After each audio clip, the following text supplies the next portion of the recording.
श्री सच्चिदानंद सद्गुरु साईनाथ महाराज की जय।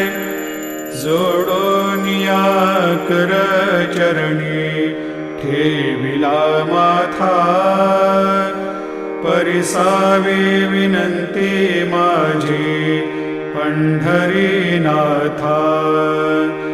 असो नसो भाव आलो तुझिया ठाया, कृपा दृष्टी पाहे मजकडे सद्गुरु राया।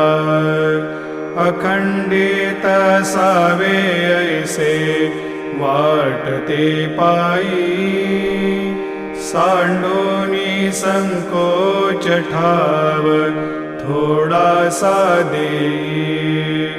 तुका म्हणे देव